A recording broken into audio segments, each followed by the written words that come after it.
Good morning, everyone, and welcome to the Committee of the Whole meeting for Osoyoos Town Council, Monday, January the 19th, 2015, 9 a.m. in Council Chambers. I need a motion to, introduction of late items. Are there any late items? Yes. The request for proposals for water metering strategy is a late item. Okay. Then could we have a motion, please, to accept the agenda as amended? Thank you. That's Rhodes Campbell. All in favor? Thank you.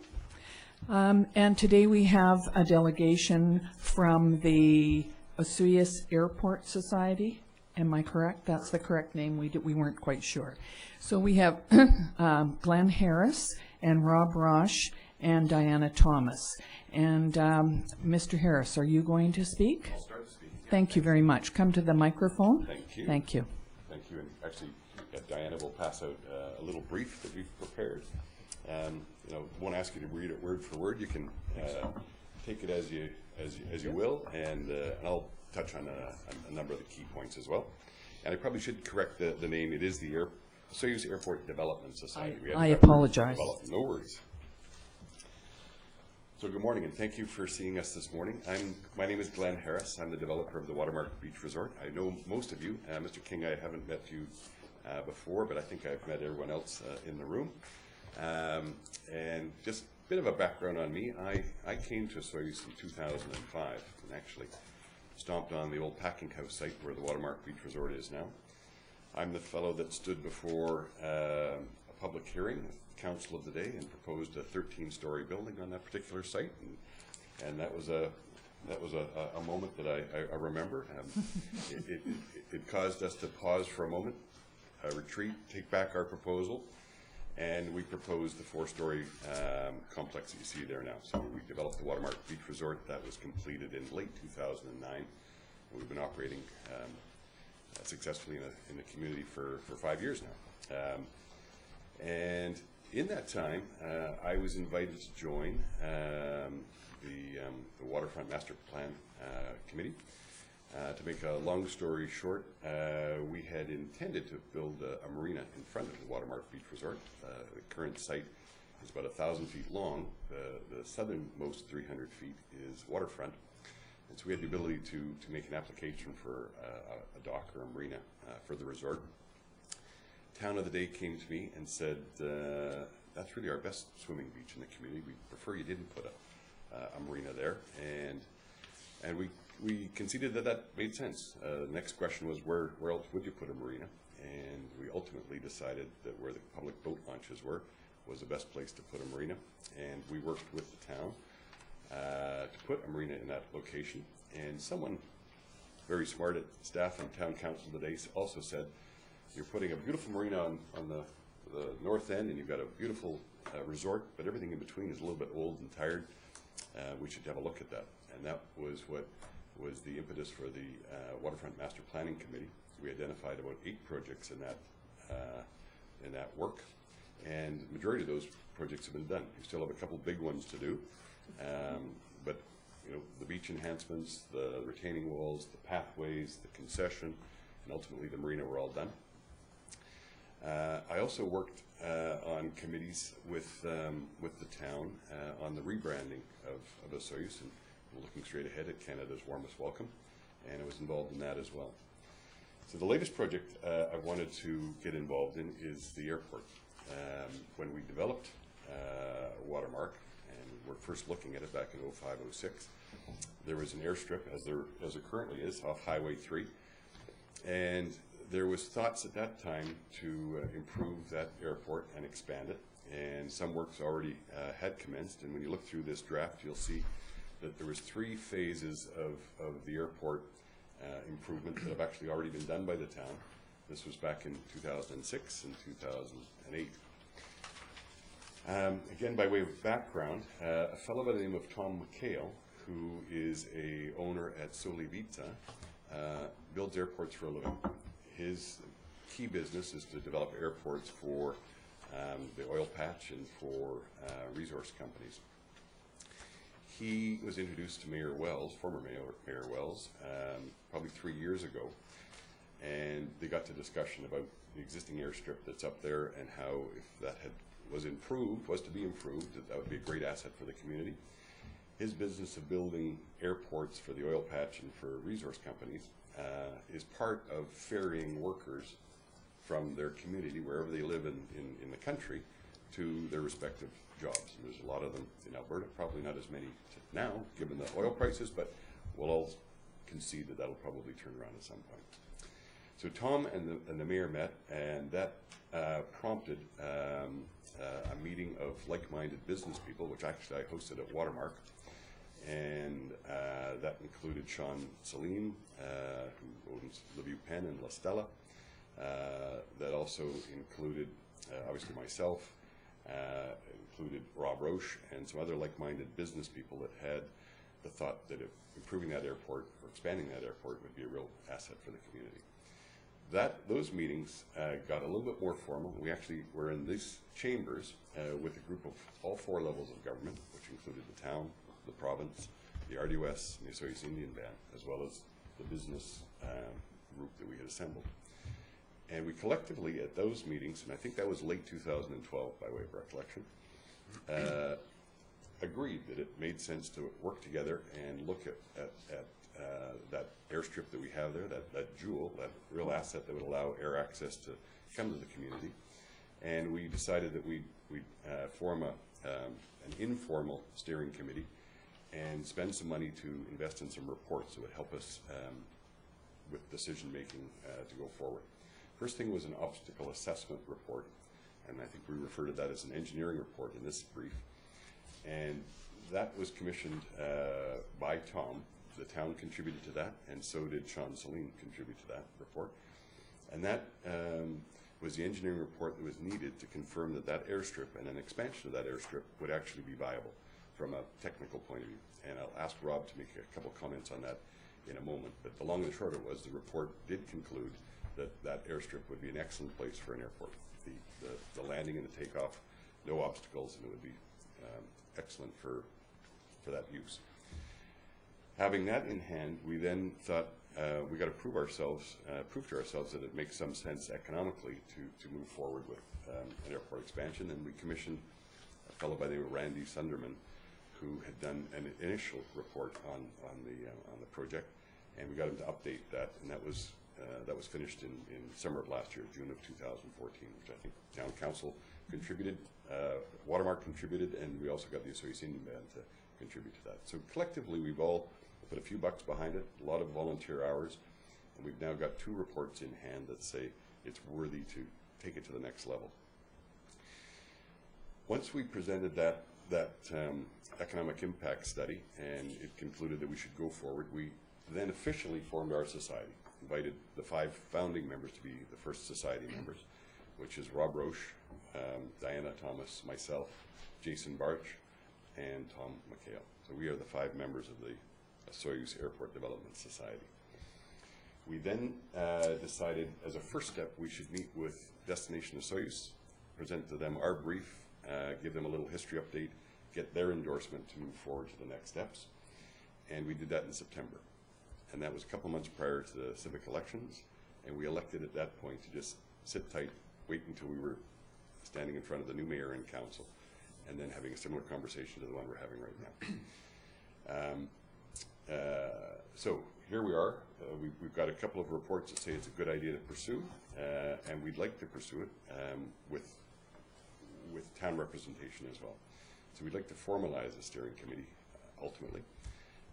We also are aware that the town has another opportunity to consider on those lands, and I'm certainly not suggesting, or we're not suggesting, that we shouldn't keep an open mind to all opportunities.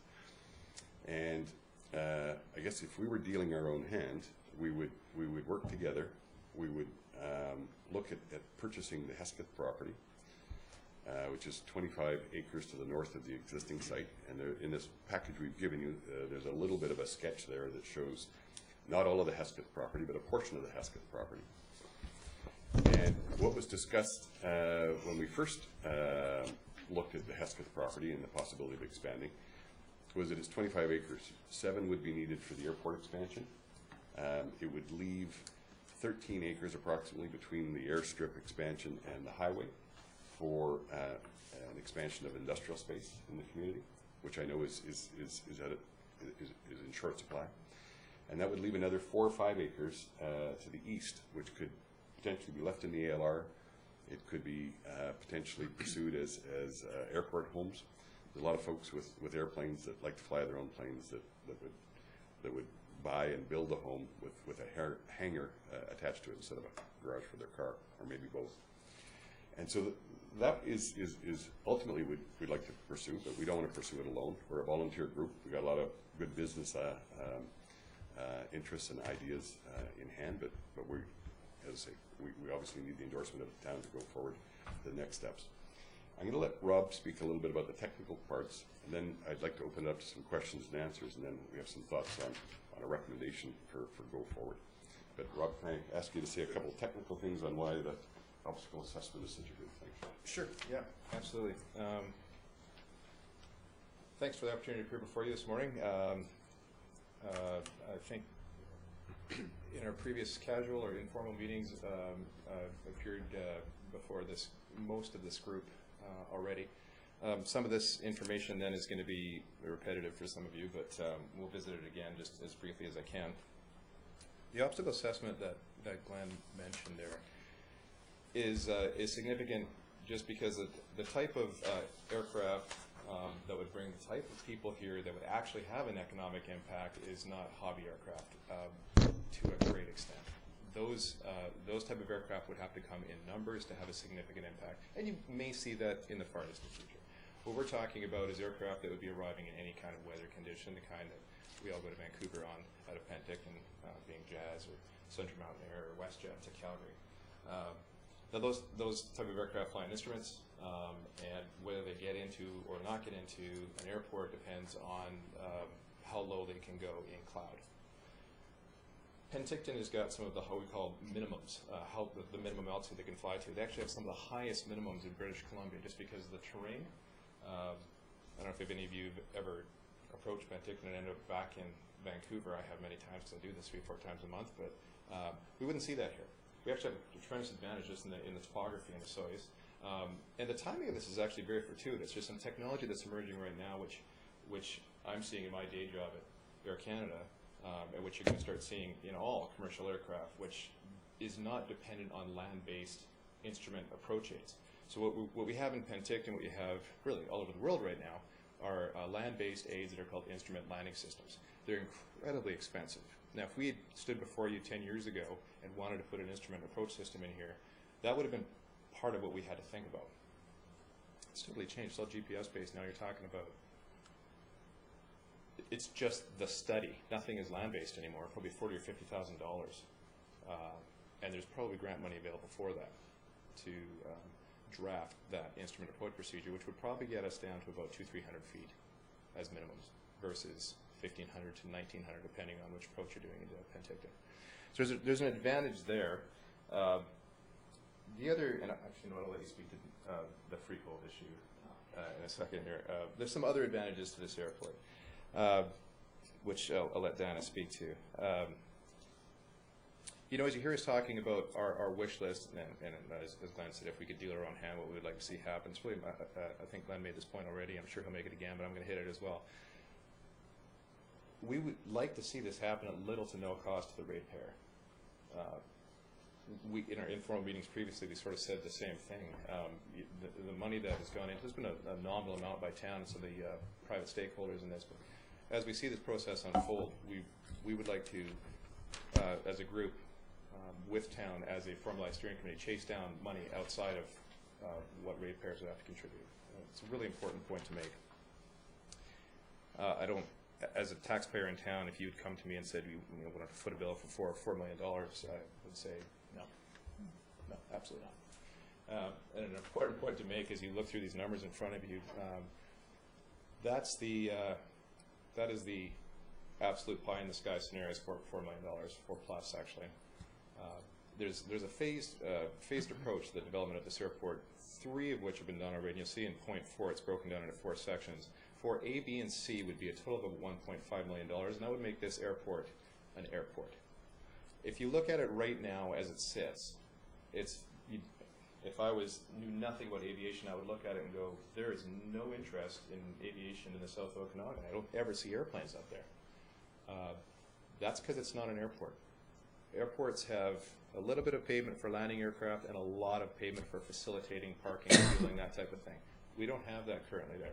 Not only that, but it's become somewhat in a state of disrepair due to the racing that's destroyed some of the threshold markings and necessary Transport Canada markings at the airport. So when you look at it right now, don't gauge its value by what you see happening right there, because it's really not an airport, despite the money that's been put into it through the provincial grants and the phases that were put into place 2006, 2008.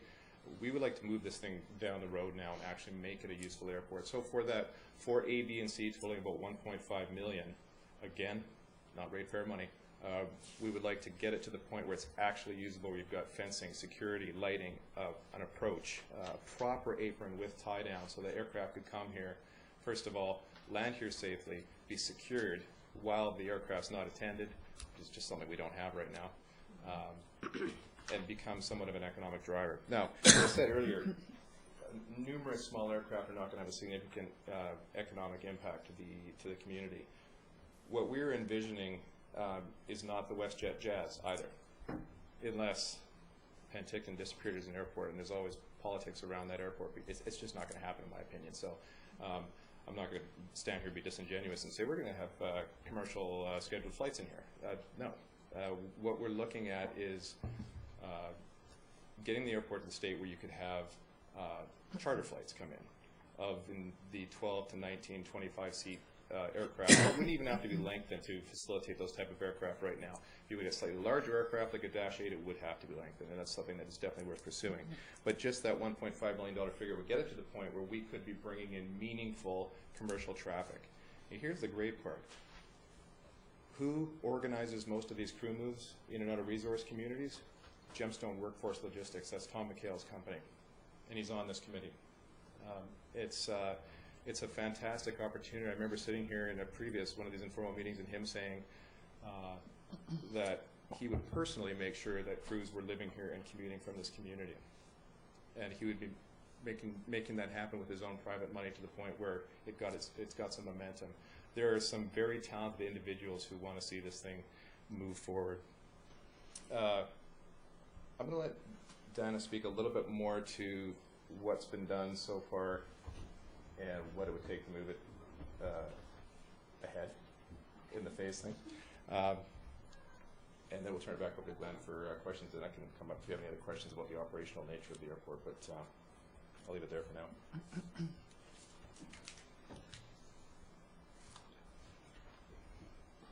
Good morning. One of the things that and most of you folks know that my previous life I worked for Destination Osoyoos, and one of the projects that we did and completed before I left was the Osoyoos Airport, to pave it as it is. Wynn was asked to come back to a meeting in a different role as part of with the province. It was nice to see that the obstacle report that we speak of, that it showed that all the work that was done prior to or to date is not something that's going to be ripped up and thrown away. It is all stepped in. It was done so that it could expand. So everything that is there is going to be used. You will notice in the budget estimates that it talks about, ripping up of pavement and stuff, and it's got $0 because it won't be ripped up. So those are things that, as this project has moved forward, everything is moving in its phases, and it will continue on, hopefully to finish the last phase, which is phase 4. One of the things, and now in my new life of working in aviation, I've learned a lot about airports, and I spend a lot of time at the Oliver Airport for work and for pleasure. And you get a different feel for it when you're at an airport where there's people are working on their private planes, they're flying in, flying out. One of the things that Osoyoos has, and I think it was done in about 2008, is where where those industrial lots went freehold, where no longer where they had to be airport ancillary industrial or commercial businesses on there, that it was on leased land. The province turned them into individual lots. which we have, I do believe, 2 available left today. That is a huge draw for a lot of people. Even if you did it for the hangars, made them freehold lots where individuals could come and purchase their own hangar, is a huge. There is an issue with people trying to purchase property on leased land. A lot of conventional lending institutions don't do mortgages on leased land. They don't have anything to pull back on. So it makes it very difficult for individuals, or scares them a little bit, of trying to purchase anything on leased land. So with the Soyuz Airport, we have that ability to make a big draw, and it is huge in the aviation world, to be where your hangar is, where your plane is. It's like having your car in your garage. My understanding from talking to quite a few people, pilots and local aviation, they would love to be able to be near their hangar. Living there would be awesome, however it can be done. I know Oliver's looking at doing that at their airport, but again, it's on leased land, and it'll cost, the developer ends up having to foot the whole bill in order to hopefully sell the parcels after. So those are really big draws that our community has, and we hope that will continue on, and to turn into, if you research, there's some air parks that you drive your plane right up to your house. And there's a lot of economic benefit to that. So, Sure. thank I'll say you. a couple more words and we'll open up to questions. Just thought I'd bring you that, I'm sure you've all seen these, but the front pages of both the Oliver paper and the Soyuz paper are both projects that are coming to this area that I think are one, going to be real economic boosts, and where air access would be a real benefit as well. So Area 27, I'm sure you've been following that, but this is the Motorsports Country Club that Bill Drosos and his partner Jacques Villeneuve are moving forward with. And last Thursday, the Soyuz Indian Band voted to approve that project on Soyuz Indian Band land. So the headline is the Area 27 in final laps of engineering and design, which is true. So they're not 100% there, but they've that vote was a key step in their lease process, and I think they're 2-3 months away from having all their engineering and design ducks in a row, and hopefully we'll see construction start this year on Area 27. And for those that don't know, Area 27 is a motorsports country club, and it's a lot like a golf course, but instead of golfing, you're racing. So they're going to build a racetrack, and they're going to sell memberships to car enthusiasts that want to race their cars on the track. Driving schools are part of it, and other racing events and car shows and entertainment events are also envisioned for up there. All things that people may fly to if they had an opportunity to. And as you may or may not know, they've pre-sold 110 memberships, so they've got a fair bit of traction on that track already. The fact that Mount Baldy's got a new operator in play that will hopefully be the new owner of Mount Baldy is excellent news as well.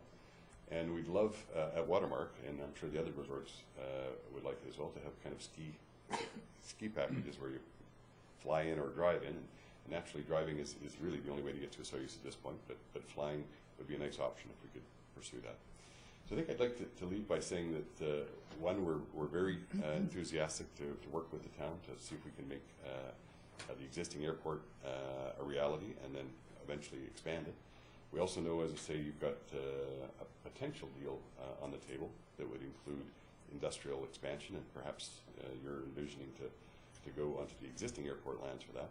I guess we'd like to just say that perhaps there's ways to do win-win, make both happen. We'd like you to keep open mind to that and see if we can help you do that. So that would be the end of our presentation. I open up to questions and answers. Thank you very much to all three of you for your enthusiasm and your dedication to this project. So it's been, I have looked at a lot of the summaries and things over the years that I've been involved in council, and I know that the rest of council has too. You do realize that this is a hot button issue, of course, that we're possibly looking at repurposing the whole area up there into industrial lands because we are short of that at the moment. Before I open it up to the rest of them, I'm a little bit concerned about possibly taking in ALR land, the Hesketh property. We know how long it takes to go through that process of trying to get lands out of the ALR, so it could be years and years. However, it's, you know, that's just something you have to do. On the report that the Peak Solutions, January 2014, that I have on my desktop here, one of the conclusions said, specifically, the expanded airport has the potential to reinvigorate employment in the mining and oil and gas industry, developing, is that the one? Yes. No, sorry. Overall, if supported as a key economic development initiative in Osoyoos and area, the opportunities associated with the Osoyoos Airport expansion could become a leading capitalist. Where am I? There's somewhere in here that we have something about funding, and I've got the wrong one. Oh, sorry, third one down there. The most important funding source for the project will come from the town of Osoyoos and other local sources. Without the buy-in and commitment locally, it will be nearly impossible to leverage funds from outside sources. And that's from your report that you've given us. So that I put a star beside that. I thought it was interesting. However, I do appreciate all of the work that you've gone to, and I'm going to turn this over and see if anybody from council would like to ask a question. Councillor Rhodes. Thank you, Mayor McCordoff. Conflicted wouldn't even begin to describe where I'm at with this this whole dynamic that we're dealing with right now. Up and down, you know, there's so many good things about everything that's happening right now that they're all, so when you come here with those words win-win, that always gets me re-interested again. But I do have some questions based on some of the negative aspects of it, and I would like you to, I know Mayor McCordoff kind of touched on it a little bit, but I need you to comment on your initial planning with regard to the ALR property and how stingy the ALC is being with letting repurposing happen with any kind of agricultural land. I know they've relaxed some of the restrictions in the northern part of the province, but at the same time there's a tightening of areas like ours. And if you have any planning or any comments, I would like to hear that as well. Just two more things, if you don't mind. I have 1,000 questions, but I'll keep it down. The airport in Penticton, and I always hate to draw comparisons because it's always different, is a financial liability for that community. It's a financial liability for all residents of the regional district, and it's significant. It's a $300,000 a year touch, even in spite of the interaction with WestJet lately and all that kind of stuff. There just does not seem to be any financial solution to it. I need you to comment on that if possible, and if you can't, I mean, just say so. It doesn't, you know, I'm always interested in how we avoid those situations. And the third thing being, you know, that $40 barrel of oil cost that we have has to have an impact on our community. I see this airport being impacted because of the gemstone relationship. I'm not trying to say anything negative or doom and gloom, but you know, in the oil field in the Fort McMurray area, the first jobs that are lost are the ones that have the travel component to it, irregardless of the quality of the worker. If you live in Nova Scotia, you're always the first one, and that's, you know, kind of the focus of this whole situation and has been the driver since the beginning. If you have any ideas or thoughts on that, I'd like, you know, some comments on that as well. I'll speak to your second and third questions, and I can speak to the first one. With regard to Penticton, the Penticton airport is a bit anomalous relative to other airports in Canada right now. Do any of you guys know the airport manager in Penticton, or have any dealings with him and met him? You probably know it's on First Nations land, and it's at this point governed by Transport Canada, and is one of the only airports in Canada to be in that situation. Almost all airports, as Transport Canada a few years back basically extricated itself from the operation management of the air transport system in Canada. First thing they did is privatize NAV Canada.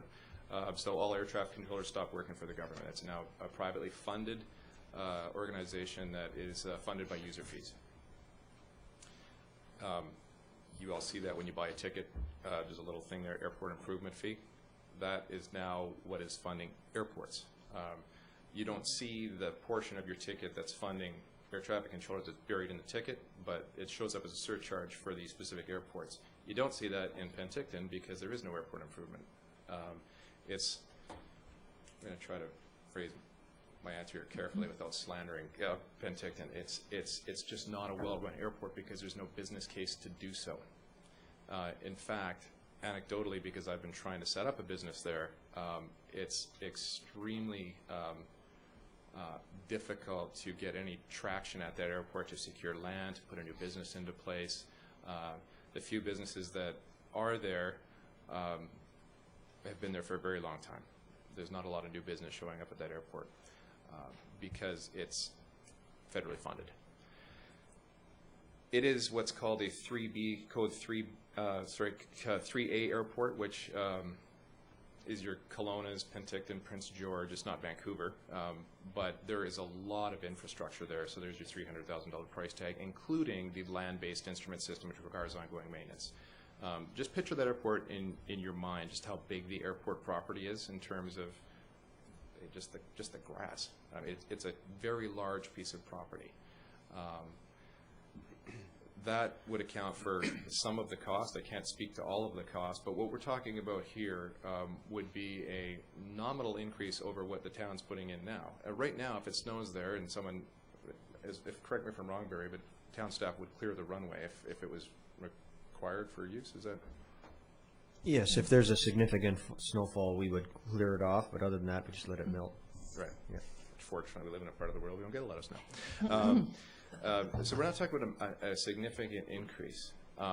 And because we're not a federally funded, we're never going to be a federally funded airport, I'm just thinking out loud here. Down the road, we would probably see a model if we were to realize an improved airport where there's an airport society, which could be made up of volunteers. You're looking at some of them right here that would then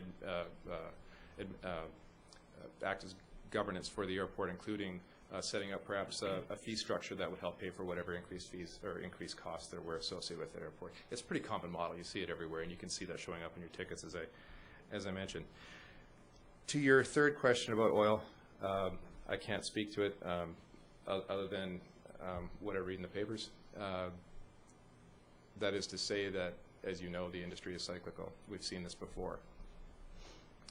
There will be a recovery, and I would guess that recovery would be sort of in the same time frame that we would see meaningful traffic in and out of this airport once it was improved.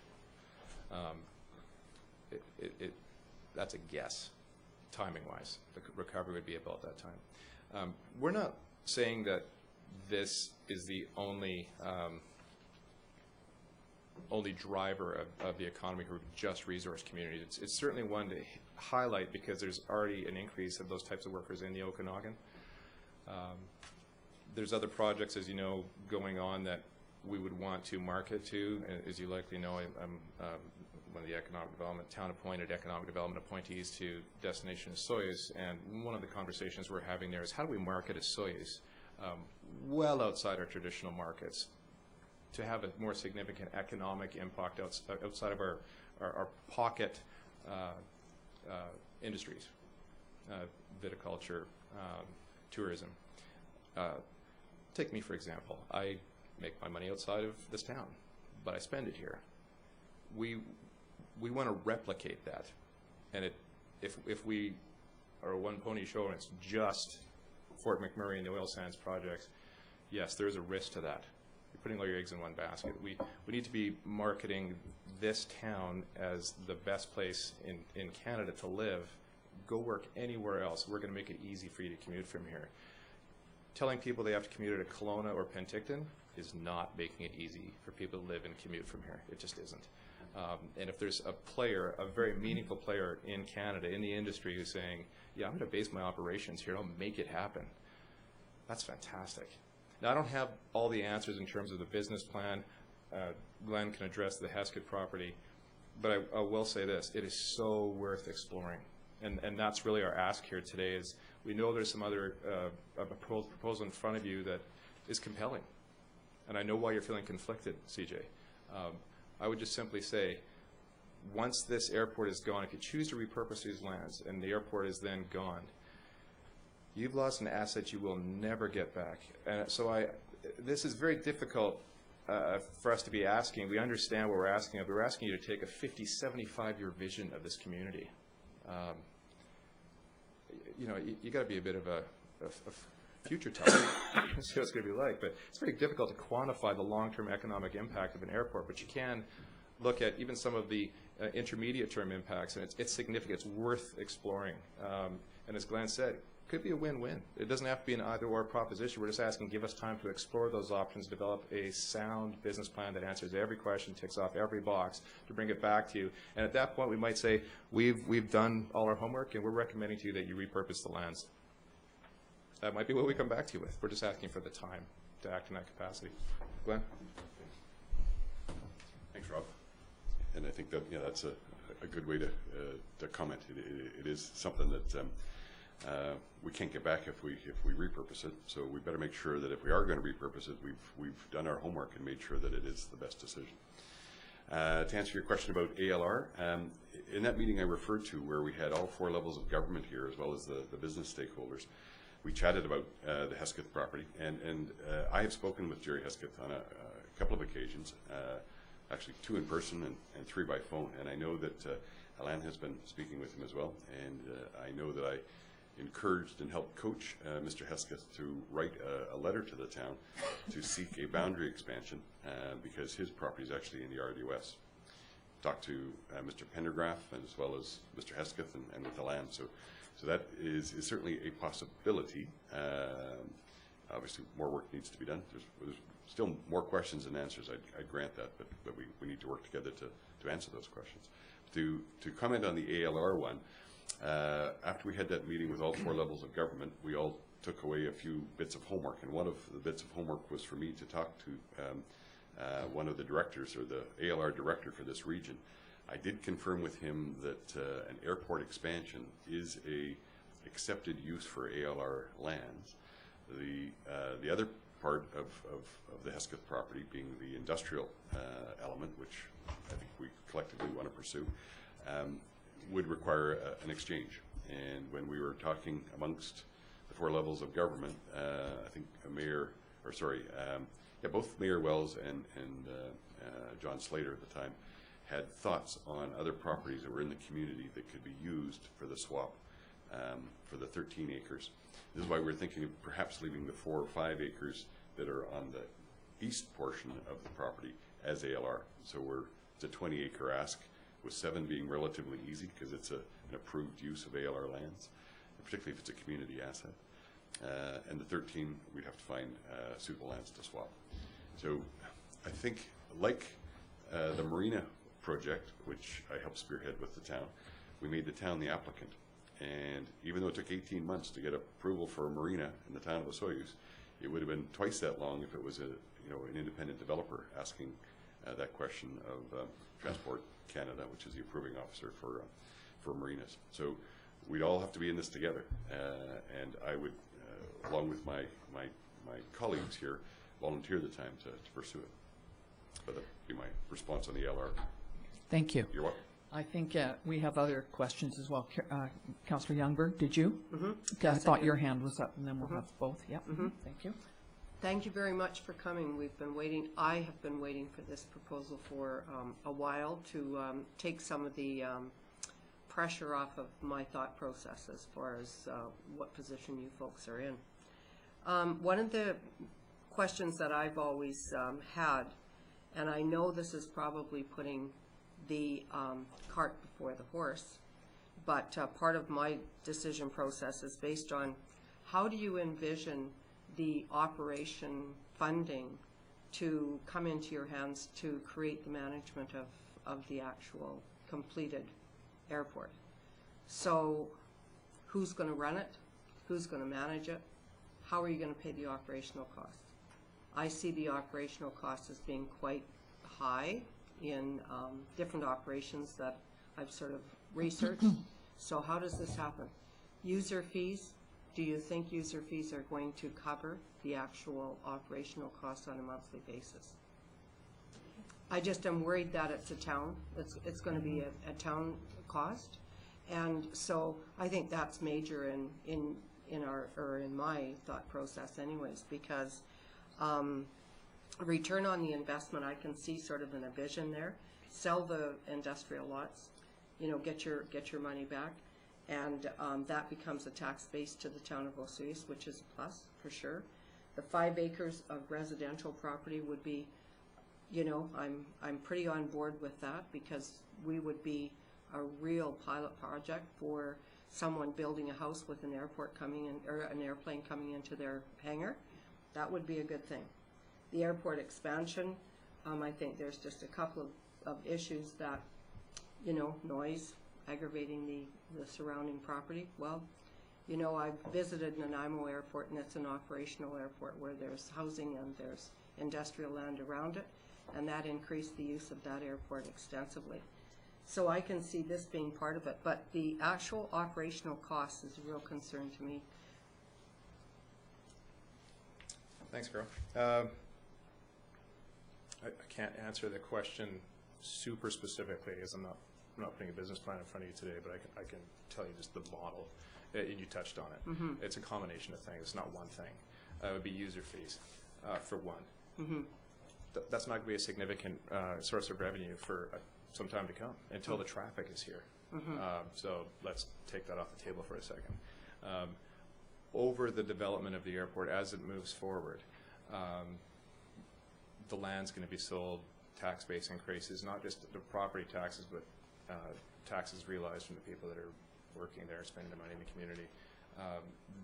It's one of these intangible, hard to quantify things where you say, well, what is that going to generate? And how do we flow that back to cover the costs? Well, some of it, it's going to be impossible for all of time to quantify what it's doing.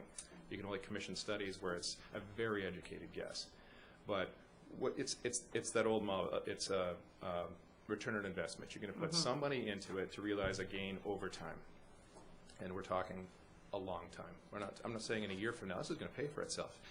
As CJ's addressed his concern, they don't tend to be massive money makers, which is why they're generally governed by not-for-profit societies. And there's a lot of ways you can structure that society, but if you look at Kelowna, Vancouver, the ones that we're familiar with, because that's not the model that they're employing there, as I said. It's a not-for-profit society where whatever money comes in has to be spent, and what lacks, they put into an AIF, or an airport improvement fee, on scheduled tickets. We're not going to have scheduled service here for a while. It's only going to be charter flights. So, yeah, you're going to ding them in a landing fee. And landing fees can be shockingly pricey. If you go to the NAV Canada fee guide and look what it costs to land at certain airports in Canada, you would be appalled. But that's kind of the price of doing business in aviation. It's a very expensive business to be involved in, and people expect it. So that would be a source of revenue, but not significant initially. There's going to be that transition period where, through grant money, volunteer time, there was a gentleman that came to one of our very first meetings from Oroville who said he would put his airplane here the next day and start a grassroots organization that would be involved in pulling weeds and mowing the lawn, stuff like that. The airports tend to attract those kind of people. I'm sorry that doesn't answer your question completely. No, it's part of what we need to investigate. Consideration. Now, as far as the noise, this is a really common objection to airports, is the not in my backyard issue. The airport is well situated for noise. We're very lucky that way. It's not right in the heart of town. It's not like Oliver. Incidentally, Oliver is not a fantastic alternative to this because it's limited in terms of how it can be expanded, and because of the way that it's not freehold for attracting new businesses. Like I said, we're not going to see scheduled air service here for quite a while, and let's fast forward down the road to when we do. How often does Jazz fly into Penticton? 3 times a day in a Dash 8, which is known to be one of the quietest airplanes in the world. WestJet flies in once. Central Mountain Air flies in once a week. In the summer, there's a marked increase in traffic. You actually see corporate jets flying in there. But again, we're at a point now, because of people objecting to noise, where it's called stage 4A and 5A noise compliance, where there's vertical profiles for aircraft to depart airports where they're climbing incredibly steeply at a reduced thrust setting so that they don't make that huge noise. The noise that we all grew up with around airports, with that noise, you're not going to see here. You're going to hear the occasional helicopter, the occasional, we call bug smashers in the industry, small Cessnas. They're just not loud airplanes. And the frequency we're talking about is a nominal impact to the community. You're already hearing it, airplanes flying over there coming up this valley. This is actually a very busy VFR corridor, it's called Visual Flight Rails Corridor, from South Central Washington, comes up this valley.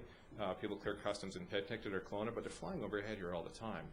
Is it a real problem for any of us? No. That will be, and if this goes to a public consultation, people will come here and say, oh, it's going to cause noise. And I just encourage you to, there's a lot of available material on this, on where noise compliance is going to mitigate this factor. It's just not what it used to be. On the flip side, as a tourism community, as we look at where this project might go, or a tourist-based community, there could be some parkland or green space around the airport, maybe tied into the pass system, where there could be some benches and stuff. And if you guys notice, but you go to any airport, there's always somebody standing at the fence watching. It should actually be a positive thing, not a negative thing. So, okay. I guess my time's up. Thank you. Councillor Campbell. Yeah, thank you for the presentation.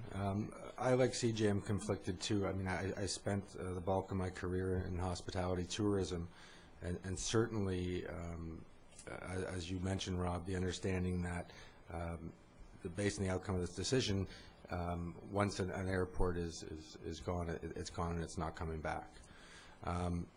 However, you know, during the elections, one of the things that we talked about, and I certainly talked about, was economic development and sustainable jobs and job growth in the community. So looking at a repurposing situation, that's one of the key filters for me in looking at that decision is sustainable jobs, job training. Can you speak to that at all as far as the short term and the long term, as far as job creation in going this direction with the airport?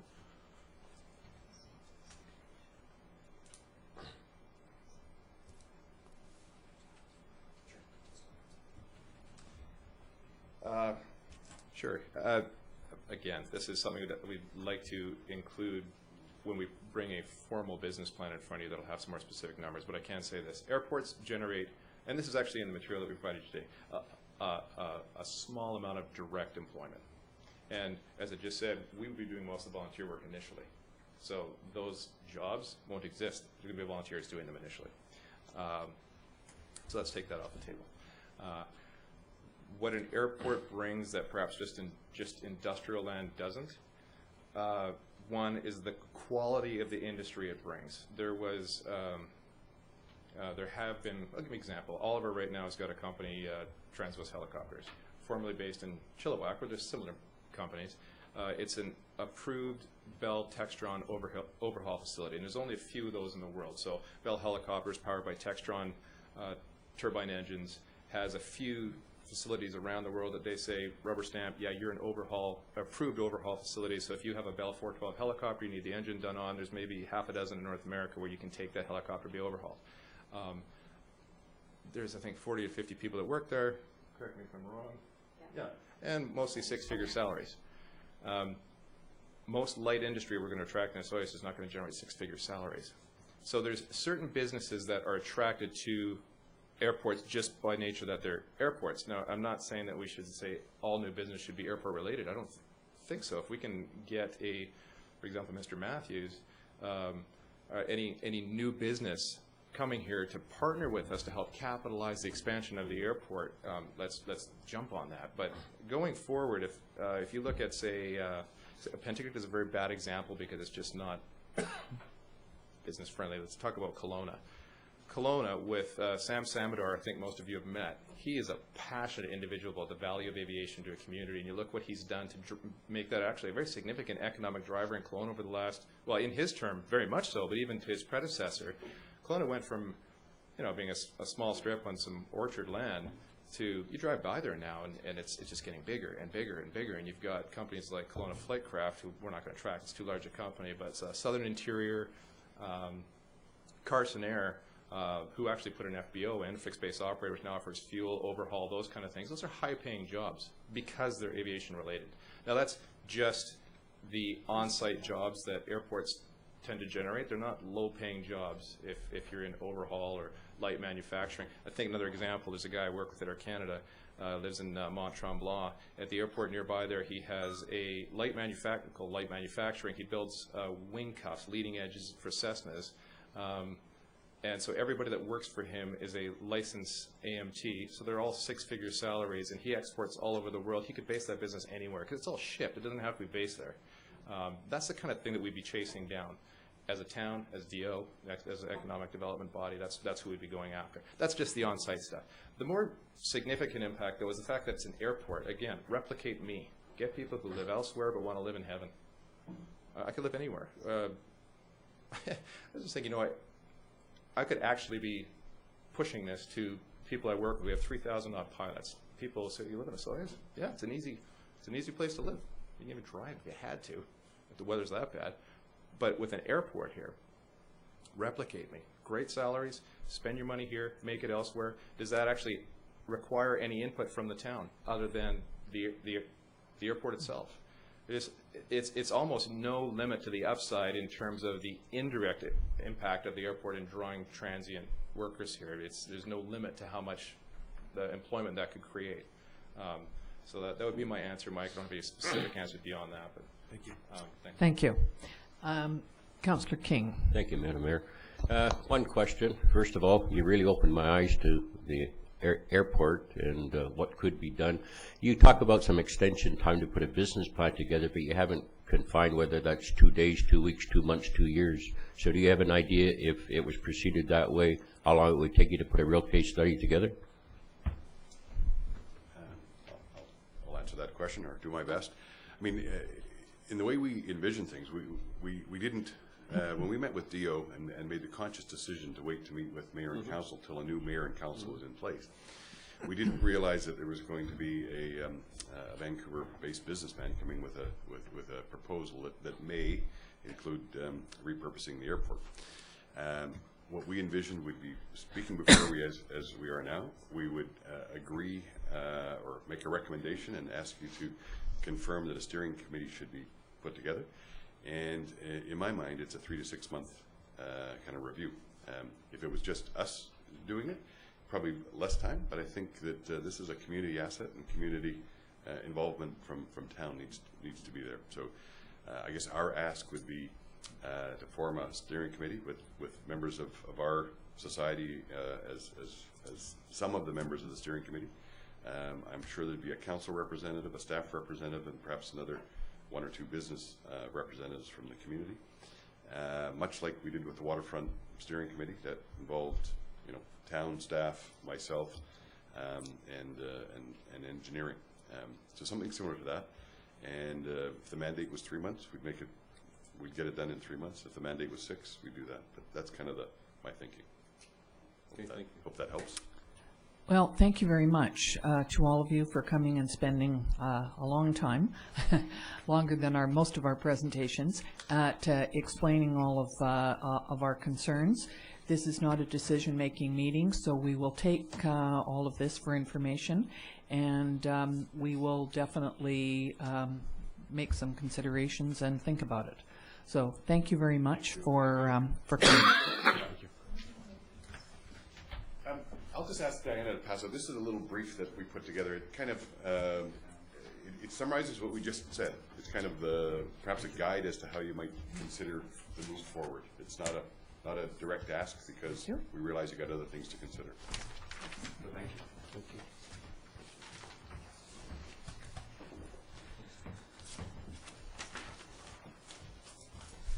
Okay, we're going to go into the business portion of the meeting. And the first thing on the agenda is the SILGA convention and call for resolutions and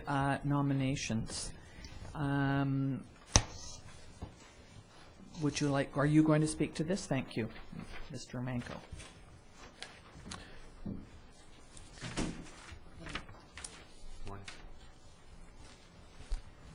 Thank you, Mayor McCordoff. Yes, this is a correspondence that has come to council, and basically is asking for any resolutions to come to the SILGA convention, which is at the end of April.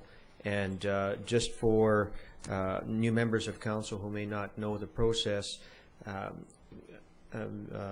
resolutions that go to UBCM have to go through the SILGA organization first, and SILGA is the Southern Interior Local Government Association. The part of the process is getting support of more than one local government interest to bring what they call gold star resolutions to the UBCM convention for consideration by the UBCM group, which then will take these resolutions to the provincial government for further consideration. So before you is the correspondence that basically says February 27th is the deadline for receipt of resolutions. There is a formal format that this resolution has to come in, and this is kind of the first offering to council relative to this request for information. But basically, if council would like to put a resolution to SILGA, we have after this meeting 2 council meetings that would enable us to do the necessary legwork to bring this resolution to council, that being February 2nd and February 16th. So at this time, it's more of a kind of a heads up to council if you have some resolutions in mind. Thank you. Last year, I believe we did 2 resolutions that we sent to SILGA. One was on the zebra and quagga mussels, and the other one was on the national park. I believe those 2 both went to SILGA. It really is just a heads up to council, because you may find that this week when we go to local government, which is SILGA based, convention in Kelowna, you may it might trigger something in your mind that you might like to pursue. Also, when we do budget deliberations, and our strategic planning last week also puts things in your mind too. So we don't have to have it by the end of February, although it's best, because there are late resolutions possible if we come up with something at the last minute. According to this, yeah. We don't want to do that, but that is a possibility. So thank you. That's just one to be considering. Okay. And there's a second piece of correspondence there as well, but and I'm sorry. Please nudge me, because I can't always see you unless I go like this. So yell at me. Vision. Yeah. Thank you. Thanks. I'm almost, and I know this might not be what you were envisioning during the COW meeting, but I'd like to bring up the opportunity to pitch electronic voting in our province. I would like, my desire would be, and what I would like to see, is our community supported. First off, this council and certainly our community supported. I am not doing this for any other reason than that I disagree with the study that was done for the province. I know there was about a 200-page study. I think I circulated that document to the rest of council. An official study was done. The end result was that they would not recommend it at this time. However, you know, sometimes important issues like this move forward in spite of the fact that there are obstacles like that. I found that report to be prepared by individuals that don't have a vision on how things are going in our world, and I certainly am prepared to support a resolution to SILGA, hoping that it gets the status to move back to the UBCM again.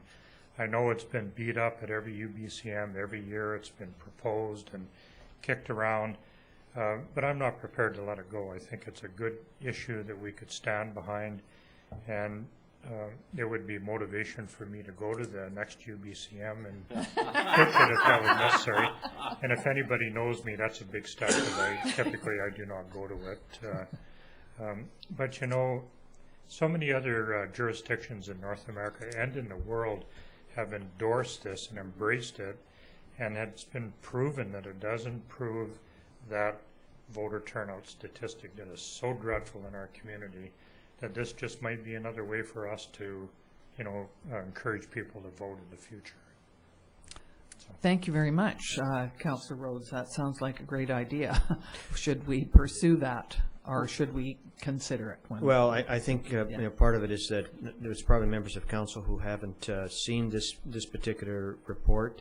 I guess my recommendation, without getting us into a lot of work in this particular area, would that we could, at the February 2nd meeting, bring this report to council, to the committee of the whole meeting, and then council could review or discuss the content of the report, and at that time could make a resolution whether or not this particular item should go to the February 16th meeting for decision, as to whether or not this would be considered as a resolution to take forward. And if council pursues after February 16th, then we would have from February 16th till the 27th to draft up the appropriate resolution to SILGA. But that would be my recommendation in terms of how we approach this. Thank you. Is that all right, Councillor Rhodes? I think I did kind of send that report out to everybody. So we could certainly look at it. I see a lot of reports, and Okay. I did not read the report, so if you could circulate it to me, and then we'll make it part of a formal council package. Yeah, it's a very cumbersome document to go through, and most of the important stuff is in the first 3 or 4 pages of it. So, Executive summary, I hope. but Okay. I can send it to you. Okay, so is that an acceptable process for I think so. for council? And Yeah. that way, you know, there is a formal review of the topic and a decision by council whether it goes forward. Okay. Yes, he sent it soon after the election, so it was about mid-December. Yeah. Okay. Thank you. The next report is on request for nominations for SILGA. Yeah. So again, this is, SILGA does have a board of directors and an executive committee, and this is just a notice to council that the deadline for nominations is February 27th for the SILGA executive. We did have, I think it was Councillor Cronmiller was on SILGA at one time, a few years ago. It's a good thing to get involved in, but we don't have to jump on before you get your feet wet and everything else. So thank you. The next report is on a chain of office for the mayor. And before we start this, I just want to say that I was quite surprised to read this report. I thought I got quite a kick out of it. It was Mayor Hovanes that mentioned to me that, or when we were talking, that he had a chain that he wore when he was sworn in. And so what I asked was, do we have such a thing in Osoyoos? And apparently we don't. So I will let Ms. Scott tell us about this. Thank you, Mayor McCordock. Following the mayor's inquiry, council is asked to consider whether to refer the creation of a mayor's chain of office to the 2015 budget process. And the overview, following the inquiry, staff contacted the museum manager who did some research in the archives and determined that the town does not have a chain of office. It was also determined that the town does not have an official coat of arms, although we have circulated a drawing of a coat of arms that has been used unofficially. We've contacted a company in Vancouver, Pressed Metal Products, which is a specialty company in designing and creating mayoral chains of office and other specialty items featuring coats of arms and municipal crests. We've requested mock-up and pricing, which we've circulated. As the official coat of arms is not registered with the Chief Herald of Canada, we've used the Canada's Warmest Welcome logo, which is a registered trademark, incorporated into the mock-up. So I've calculated some rough pricing provided by this company. There are other companies across Canada who do this. The report is put forward for Council's consideration for the 2015 budget, or to defer to the 2016 budget process, or require further information in creating a mayor's chain of office, or whether to take no action at this time with respect to creating a chain of office. Thank you very much for going to that length of looking at all this. I think it would at some point in the future be a terrific idea, but I do think that probably $5,000 would be better spent somewhere else. However, I will see if any of council have any opinion on this. No. I think I would. My suggestion is that we accept this for information, and we perhaps look at it sometime in the future. Does that make sense to everyone? We certainly don't. I don't think we might need it again until 2018. Is that correct? Is it only worn at inauguration? And I guess part of it is not to kind of just sweep this under the table, but pomp and ceremony is important in overall governance of a community, and this particular chain of office is a commonly accepted practice in local government, and it is not only worn during the inauguration process, but it is worn at official. It can be worn at official council events and community events. So again, it's yes, it's a $5,000 touch as presented here, but there is significance to the event. The other thing that brings up is in the research that we don't have a formal an official coat of arms. So we may at some particular point in time wish to pursue that as as determining whether or not what we've had over the history of the community should be used, or should we do something else. I believe this one that was shown to us was designed when the town was incorporated in 1946. That would be my guess. And it was on the side of the logo on the side of the trucks until we got our new one, and then it was, yeah. So I think this is great, but it may need to be updated. It's going to be. Yes, Councillor Youngberg. Is it possible that we can prorate this over the next 3 years so that we know that we'll get a mayor's chain at the end of this term, as well as the coat of arms, and sort of designate $1,000 or $1,500 a year so that it can be finished at the end of this term? Or is it something that we should just put on the back burner and all of a sudden bite the bullet for $8,000 in 2018? I don't know. It could come up as a possibility when we have budget considerations. Well, we could we could put it into the budget program for consideration. I guess from an administrative perspective, I just as soon deal with the figure of 5,000 as opposed to creating kind of little reserve on an ongoing basis. That's too nitpicky. Yes, so if council wants it to go into consideration, then we can put it into the budgeting process, and you can deal with it at that particular point in time, in terms of the broader priorities in the community. Is that including the coat of arms? So for an example, in option 1, where it is quoting the figure of $5,400, I don't see any provision for the actual coat of arms, or did I miss that? No. Yeah. Ms. Scott? Yes, through the chair. No, that is just for the Canada's Warmest Welcome Right. logo. So Yeah. what would the cost of the coat of arms? I would suspect it would be considerably more expensive. It's a complicated image. Yeah. And, it would have to be created. That's what, yeah. Councillor King, did you have a question? Yeah, I think it should be put into the budget and presented at that time, but what I really think is important to put this back on the agenda to review or update or accept this logo. I think every town should have this. Two separate items. A logo is different than a coat of arms, and we do have a logo, but Oh, I meant a coat of arms. yeah, I'm sorry. I'm not sure where we stand with that, Mr. Well, Amenko. I guess we can do some research to see what it would take to get the coat of arms officially registered. Okay. And then we could bring back to council whether or not council wishes to incorporate this particular coat of arms or look towards developing a new coat of arms.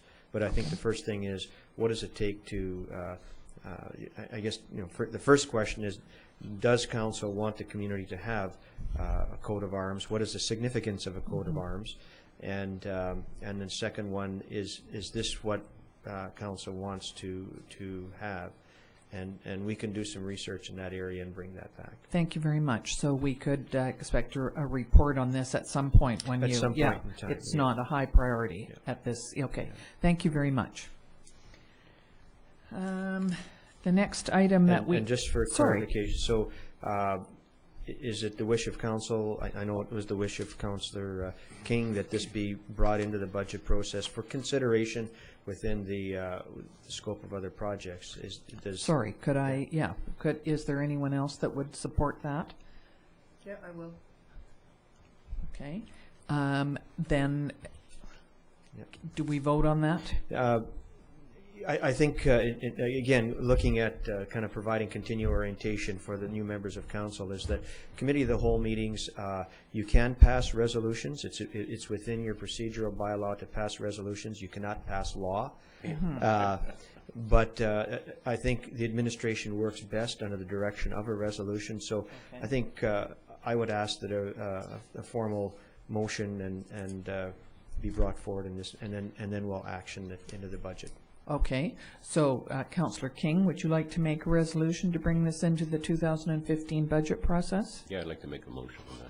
And Councillor Youngberg, you're seconding that. Is there any other discussion about this? All in favor? Opposed? Okay. I'm opposed too. Okay, so that carries. Okay, thank you. Next, we have a public budget session, identified projects. Last week we had a January the 12th, we had a public meeting, and we have some identified projects, people that came to the meeting. It was written up in the paper, and if anybody was not here at the meeting, you could read about it, and this is a report on it. So, Mr. Amenko? Okay, as I'll just skip to the back end first as to why this is in front of council, and that the resolution to have a public budget session was in fact to see if there were any other ideas out there in the community that for council that the community wanted council to consider for funding. That in previous years the council sets a budget, and then in June we get clubs and groups and organizations coming with sometimes some very significant asks for council that are very difficult to work into the operating budget. So this intended process was to have people or groups come to council with some thought so that it could go into the budget process. So I'll just quickly overview the presentations, the course of the evening, and it started by what we refer to as what our existing line item budgets are for groups, and that being Destination Associates, and they're currently funded in an amount of $165,000, and they made an additional ask for $98,000. And as a follow-up, I've approached Destination Associates and asked them for additional funds to, additional information to support their budget request, and then that'll be part of the budget information that comes to council in their deliberations. The second presentation was the Osoyoos Museum Society. They outlined how they propose to spend their $51,000 allocation. They made no additional funding request. The Osoyoos Desert Society outlined how they plan to spend their $15,000 and also made no additional funding requested. Then in the other area, there was public presentations. First of all, from the Desert Park Exhibition Society, they requested $37,000 to assist with repairing the Desert Park grandstands, and also made requests for, first of all, to become a line item on an annual basis in the amount of $37,000. I have asked for the society to provide additional information to council as to what their intended use of that future funding is. Is it only for capital works on the existing building? Is it on other potential facilities? Does the society foresee it being used for operational purposes? So a clarification of that particular request. They also asked for council, for a council representative to be a part of their board on an information linkage back to council because of the amount of community use of that particular facility and the future use that is foreseen. The next presentation was by a private citizen, Ralph Otto. I suspect he was representing a group of people, the residents on Jasmine Drive, basically asking council, to reconsider the Jasmine Drive redevelopment or additional work on road improvements on Jasmine Drive. Also specifically asked about kind of the validity of the road plan and how it's being implemented. The next one presentation was by Ingrid Jarrett, representing Watermark Beach Resort, asking for a number of improvements in around Gyro Park and the expenditure of the resort municipality funding for that particular purpose. Also just providing recommendations for how funds should be used in other, the resort municipality funds should be used in other areas. Many of Ms. Jarrett's recommendations are being considered in the current resort municipality plan, and also the current resort municipality expenditure plan is valid only to 2016, and that's the life of the existing resort municipality program. So a new plan will have to be developed with public consultation should the program move ahead. The next one was Gary Dell, representing the Cactus Jalopies Desert Wine Tour, asking for $5,000 to contract the motorcycle stunt show that has been part of the annual part of the car show. This in the past has been funded by the town through the community development budget. That budget has since been transferred in its main part to destination development for economic development, and there is a potential to fund this particular project out of resort municipality funding. However, that discussion will be taken to council in the budget process, whether or not that's where, first of all, one, whether council wants to support it, and second, the source of funding. I've also penned a note to Destination Osoyoos about kind of the integration of visitor experience funding and into the tourism planning process. In other words, projects like this, should they not be considered as part of the program element of the municipal regional district tax, I think part of the strategy of having Destination Osoyoos as an economic development tourism arm was to create a one-stop shopping for funding projects of this nature, and the envision that certainly I saw potentially from the last council was that this funding would be put towards Destination Osoyoos, but I'm awaiting a response to that. The last one was a private citizen, Brad Olenko, making a presentation for improved development around 68th Avenue to Main Street, to modernizing sidewalks, opportunity to improve sidewalk pedestrian movement and pedestrian safety. This project was part of our capital plan in previous years. It was taken out and will be brought back. We had developed as many as 6 options in that particular area for consideration, and it was brought to council, and I think in 2013, and was denied. So again, we have done some work in this particular area. So just letting council know that these projects will be brought to them for consideration in the budgeting process, and letting people know that you know, this is what happens to their presentations. They are in fact taken into the budgeting process.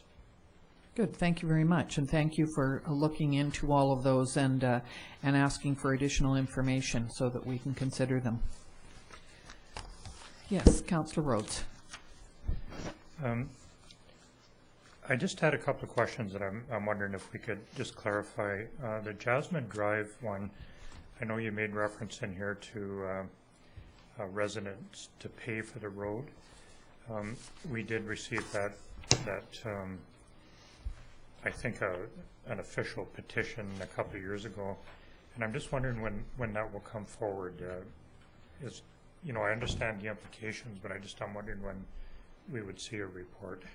Would it be this year or next year? Or see a report on the petition, or on the project, and the aspect that you have made reference to in here about them, the residents.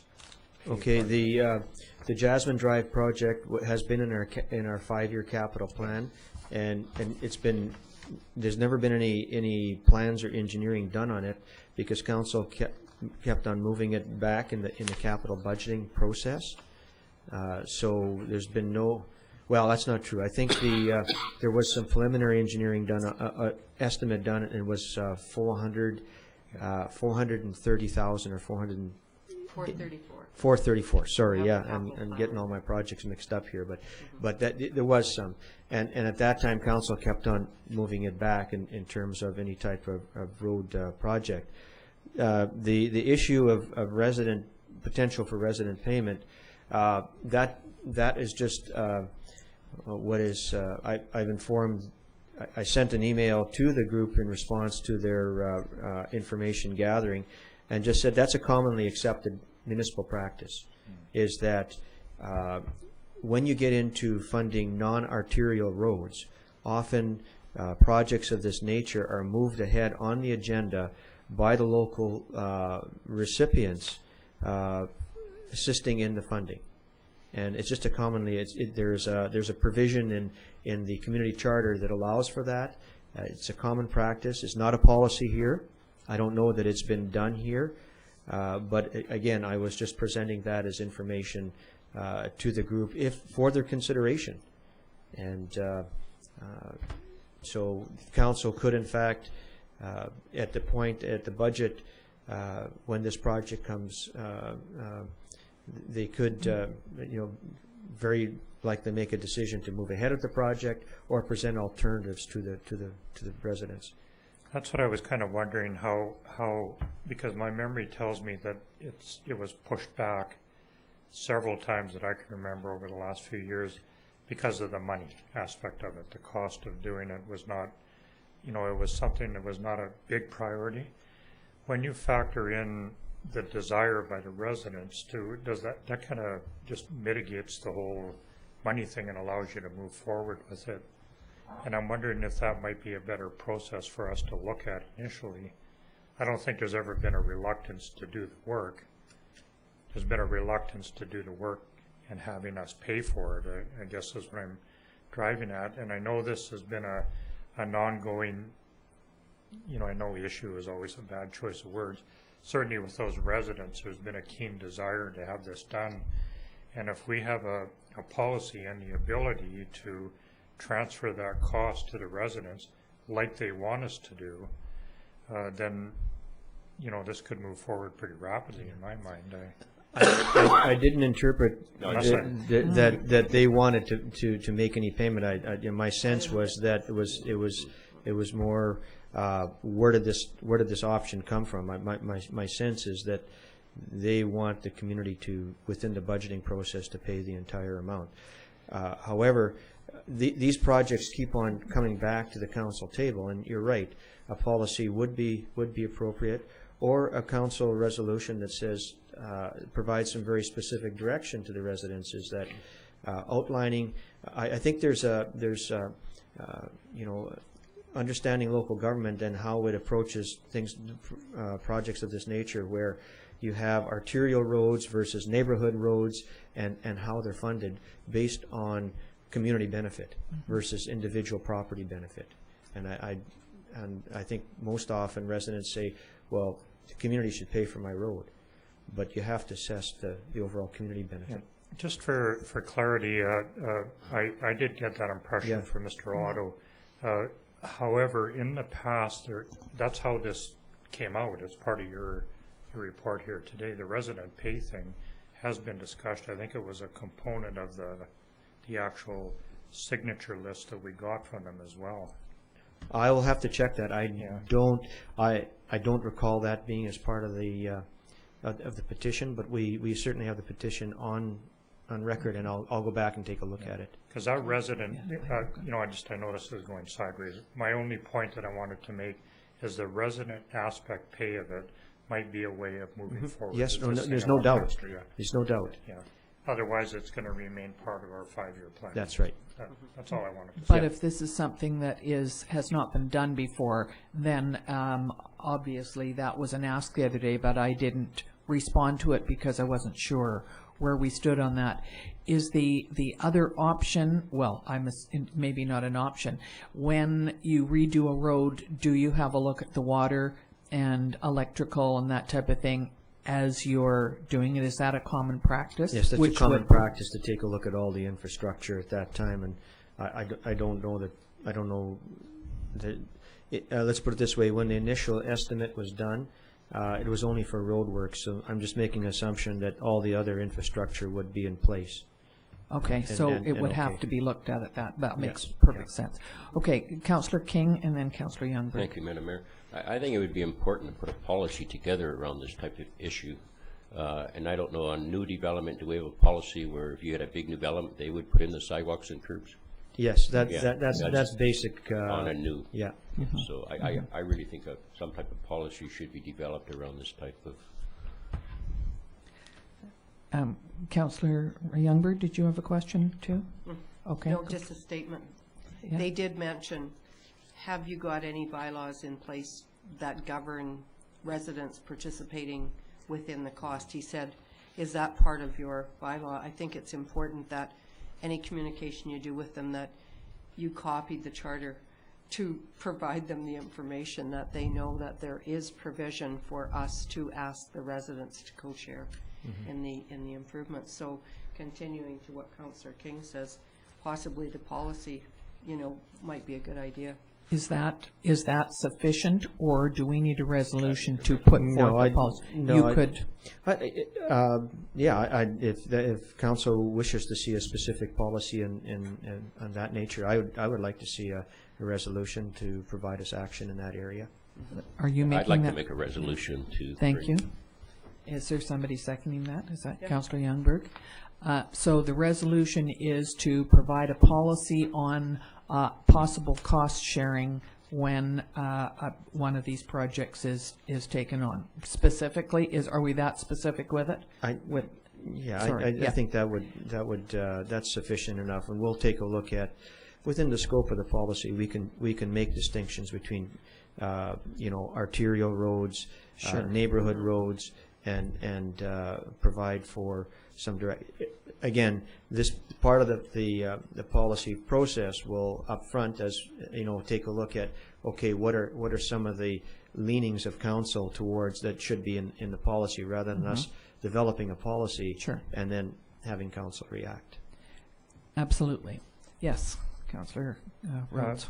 With due respect, I'd like to suggest that we put the words resident pay in there as well.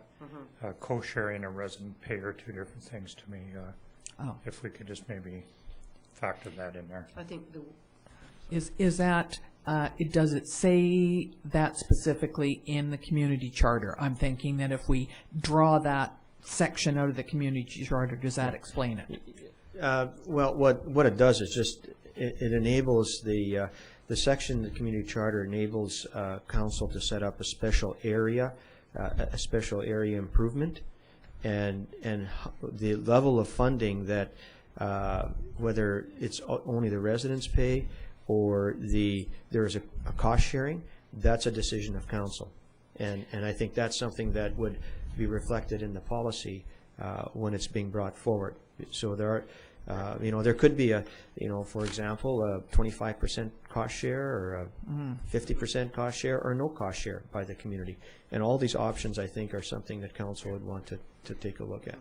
And there's another, is it Harbor Key? That was another area where it's possible that they could be looking at a similar situation. Am I correct? I would put Harbor Key in the same light, in the same situation. So it would send a clear message to the residents as to, how they can get road improvements. Okay.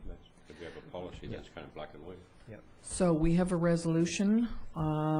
Am I correct, Ms. Scott? The resolution was. Perhaps I should read it back. Moved by Councillor King, second by Councillor Youngberg, and resolved that council requests that staff prepare a policy on cost sharing by residents with respect to area improvements. Area infrastructure improvements. You don't want to put road infrastructure covers no, at all? Okay. It could deal with a number of different Okay. areas. might be light posted. Yeah, could be all of that. Okay, all in favor? That's carried. Thank you.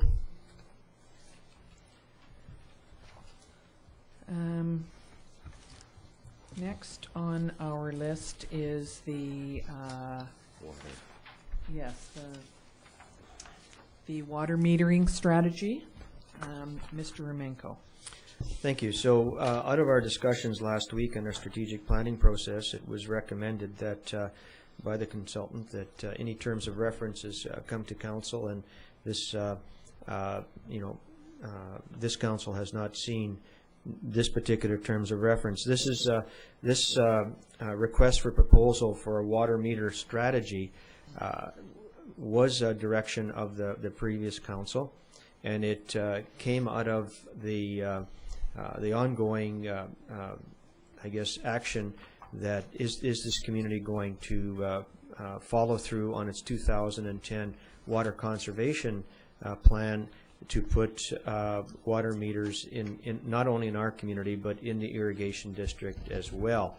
So the whole process of integrating water meters into the delivery of water is quite complex. It's just not a matter of putting meters in and letting start charging by whatever rate has been set up. There's a number of complications that come to play.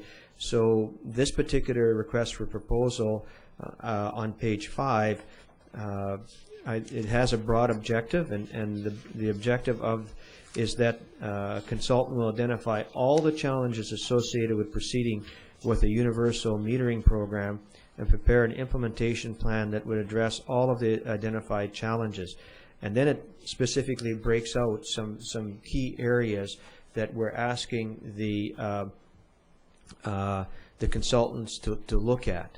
So, for example, review water consumption data for our system, comment on our use compared to other communities, identify areas which may represent excessive water use, and then the other areas speak to what are the water conservation strategies that are in the plan, identify what types of water charging systems can, not charging as much as fee systems can be put in.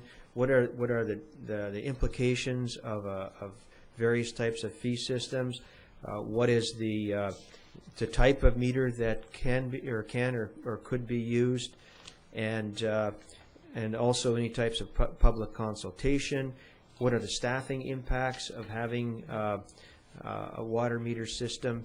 What are the community impacts of various charging systems relative to use? Also potentially even on our recycled water program.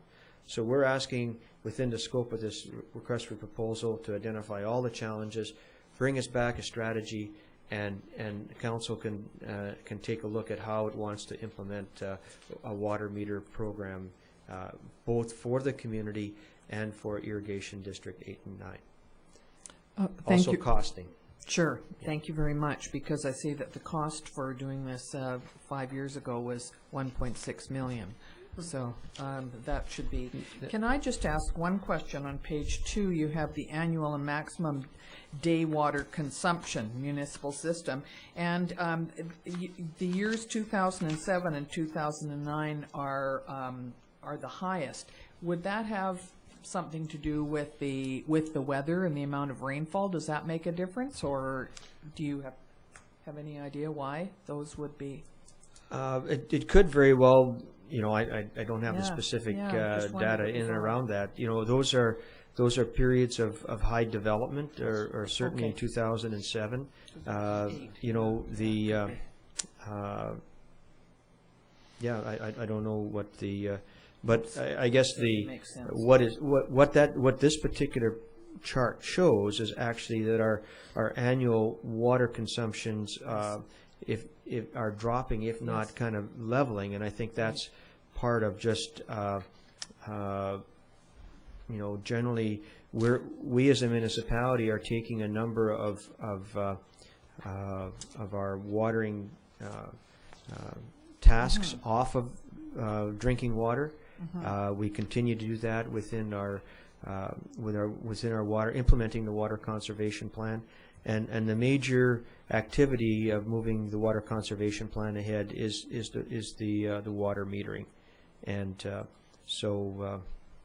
but there's no doubt that our annual use is very much guided by what is the summer temperature.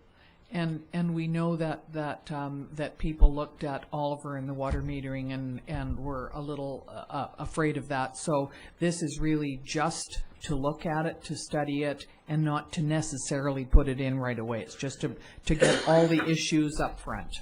Yes, the intent of the study is, and it's actually a strategy development. It's not only a study. It's like, if you are going to implement water meters, here's the recommendations relative to going about doing this, i.e. this is how you should charge and that. Are there any questions that council has about this? Councillor Rhodes? Thank you, Mayor McCordoff. Just a quick comment. Way to go, and what a great way to kick this off. Yeah. Okay. And again, this particular point in time is this request for proposal has gone out, but if council wants to see any additional information, it's not too late. As have interested parties, contact me. I can just send out an information addendum to the RFP.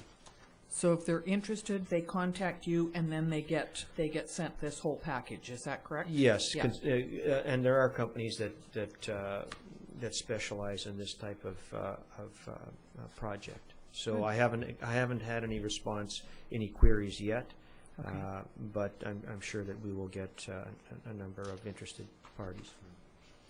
Question. Are you okay with Yes, this? fine. Good. Councillor King? I just had a question. Do you have sort of a list of people you would send this out to? No, we put this on BC Bid Okay. and also on the Civic Info. Okay. And is it standard to allot about 2 or 3 weeks only for submission? Yeah. That's pretty standard. Yeah. Okay, thank you. And then you asked to have the report ready by June. I That's think right. that's in here. Yeah, in terms of implementation. Yeah. Good. Well, thank you very much. That, I think that makes perfect sense. Okay, is there anything else then? Good, then, could I have a motion that the meeting be adjourned, please, at 10:40? Councillor Campbell, Councillor King, all in favor? Thank you. Thank you, Mr. Lay.